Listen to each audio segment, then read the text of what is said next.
नमस्कार, आप देखना शुरू कर चुके हैं वर्ल्ड हेडलाइन और मैं नंदिनी नागर। आज अमेरिका के राष्ट्रपति डोनाल्ड ट्रंप का एक वीडियो बड़ी ही तेजी से सोशल मीडिया पर वायरल हो रहा है। दरअसल उस वीडियो में उन्होंने ईवीएम यानी इलेक्ट्रॉनिक वोटिंग मशीन के बारे में कुछ ऐसी बातें कही हैं जिस बात से शायद हमारे देश के प्रधानमंत्री नरेंद्र मोदी जी सहमत ना हो, लेकिन अपनी उस वीडियो में उन्होंने बिल्कुल साफ तौर पर ईवीएम का विरोध किया है।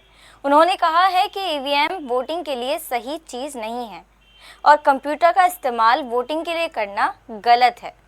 सुनिए पहले कि अमेरिका के राष्ट्रपति डोनाल्ड ट्रंप का क्या कहना है। I did ask Elon because he knows more about computers than anybody. And I said, what do you think of the voting system? He said, computers are not meant for voting. It's just not a good, it's too many transactions taking place too quickly. It's just not, he said, honestly, and I've gone to the best people, the smartest computer minds from MIT, from others. My uncle was a professor for 41 years at MIT and a brilliant guy, and I got to know a lot of the people up there.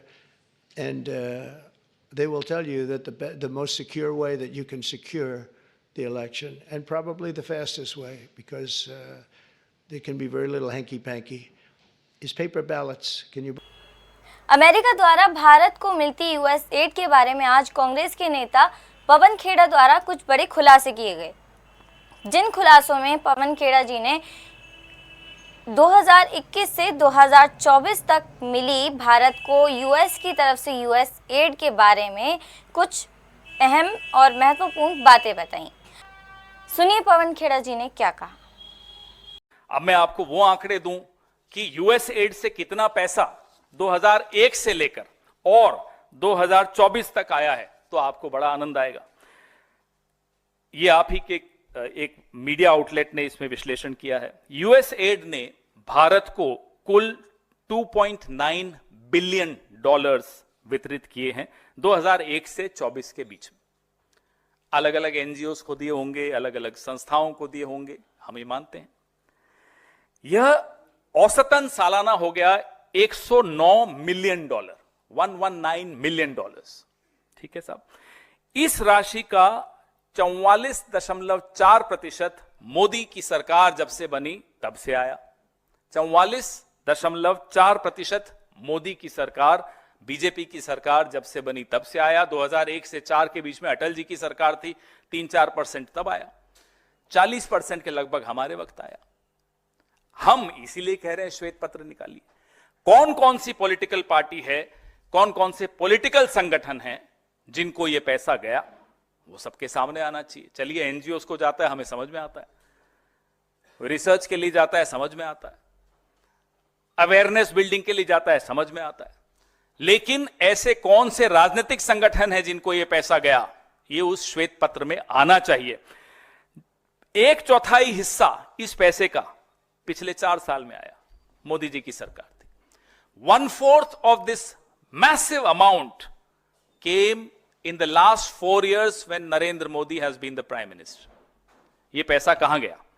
650 million dollar 2021 में और 24 के बीच में आया।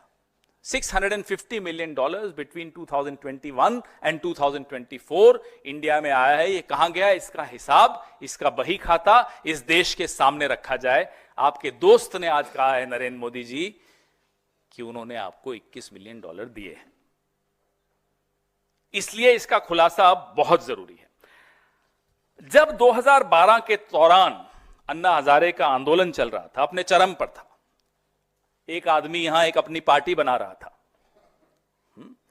अरविंद केजरीवाल, और नरेंद्र मोदी जी अडवाणी जी के खिलाफ षड्यंत्र रच रहे थे कि मैं अब प्रधानमंत्री कैसे बनूं। यह सब 2012 की लगभग बात हो रही है। उस वक्त कितना पैसा आया यूएस एड का, हम उस श्वेत पेपर में वह भी जानना चाहते हैं। और वो किस किस को गया, हमें भी कुछ जानकारी है। पहले आप अपना श्वेत पत्र निकालिए, फिर हम वो जानकारी भी देंगे। ये लोकतांत्रिक भागीदारी और नागरिक समाज के उद्देश्यों से पहला बैच $3,65,000 2013 में हिंदुस्तान में आया था। ये उसी वक्त आया था जब नरेंद्र मोदी जी, मैं अडवाणी में कंफ्यूज हो जाता हूं, अडवाणी जी के खिलाफ साजिश रच रहे थे और अन्ना हजारे, अरविंद केजरीवाल यूपीए की सरकार के खिलाफ संघ के साथ मिलकर साजिश रच रहे थे। यह पैसा तब आया था। इशारा काफी है, आप लोग समझदार हैं। आगे श्वेत पत्र की इंतजार कीजिए कि ये उस श्वेत पत्र में ये सब आता है या नहीं आता। हम तो कह रहे हैं 1960 का भी बताइए, जब पंडित नेहरू के खिलाफ ये पैसा आ रहा था, वो भी बताइए। आपको कई उदाहरण दिए, कल 2016 का उदाहरण दिया, जो सर्जिकल स्ट्राइक नोटबंदी के दौरान हम सब पर हुई, मध्यम वर्ग पर हुई, अनऑर्गेनाइज सेक्टर पर हुई। उससे पहले यूएसएड से मोदी जी के क्या संबंध थे, क्या चल रहा था, क्या साजिश रच रहे थे, कैशलेस इकोनॉमी को यूएसएड क्यों सपोर्ट कर रहा था, यह भी उस श्वेत पत्र में आना चाहिए। और कोविड के वक्त, स्मार्ट सिटी के वक्त, यह सब यूएसएड का पैसा मोदी जी ने लिया, बताएं क्या था ये। इसके भी पूरे डिटेल्स, एक एक पाई का, एक एक सेंट का, एक एक डॉलर का हिसाब दीजिए, पूरे देश को दीजिए।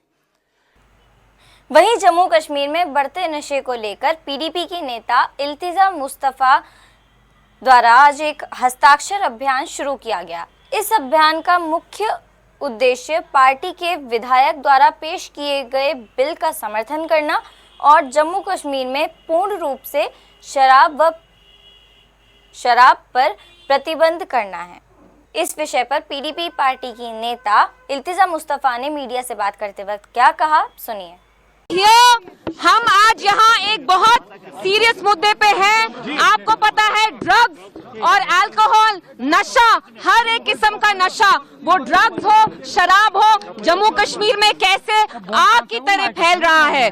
और इसीलिए जो पीडीपी के एमएलए हैं कुपवारा से, फयाज मीर साहब, उनने जेके असेंबली का जो अगला सेशन है, he has introduced a bill on the alcohol ban. And यहाँ पे हमने ये जो सिग्नेचर कैंपेन की जो मुहिम है, उसका आगाज हमने आज पीडीपी ऑफिस से किया।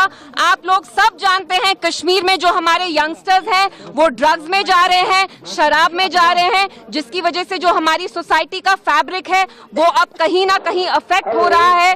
इसलिए हमारा यहाँ आने का मकसद यही था कि हम पब्लिक में एक अवेयरनेस करें against drugs and we ask people to support us because PDP ने जो अभी असेंबली सेशन स्टार्ट होने वाला है पहले वीक में, मार्च में, फयाज मीर साहब जो हैं कुपवारा के, उनने एक बिल लाया है विच सीक्स टू बैन अल्कोहल। आप लोग जानते हैं पिछले 4-5 सालों में जम्मू कश्मीर में शराब के कितने ठेके बढ़ाए हैं।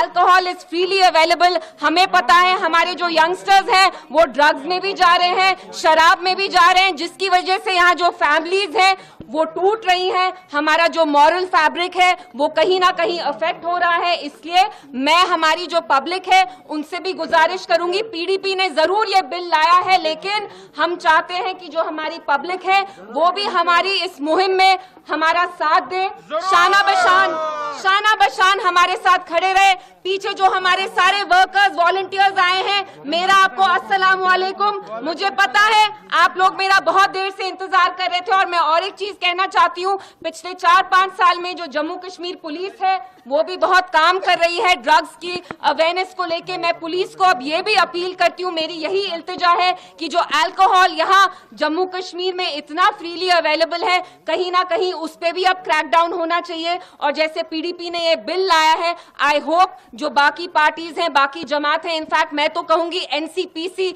बीजेपी भी आके हमें सपोर्ट करे, क्योंकि ये एक पॉलिटिकल इश्यू नहीं है, ये एक समाजी इश्यू है। हम जानते हैं जम्मू कश्मीर में अनएम्प्लॉयमेंट, बेरोजगारी कितनी ज्यादा है, कोई रिक्रूटमेंट नहीं हो रही, जिसकी वजह से जो हमारे नौजवान हैं बिल्कुल बेबस हैं, लाचार हैं, जिसकी वजह से वो ड्रग्स में जा रहे हैं, शराब कंज्यूम कर रहे हैं। और मैं ट्रेडर्स एसोसिएशन को कांग्रेचुलेट करना चाहती हूँ। कल उनने लाल चौक में बहुत सारी होर्डिंग्स लगाई और बहुत रिस्पेक्टफुली उसमें लिखा था कि tourist are welcome to Jammu and Kashmir but बस आप यहाँ थोड़ी जो हमारी सेंसिबिलिटीज हैं उनका दिमाग में ख्याल रखें। जम्मू कश्मीर को पीरवर कहा जाता है, it is known as the valley of the saints, so please keep this in mind and we are here. मैं पुलिस को भी यही बताना चाहती हूँ कि we are not here to do any untoward incident, we don't want to break law and order, we are just here कि हम अपने लोगों को बताएं कि say no to drugs, say no to alcohol, and please help us garner support for PDP's bill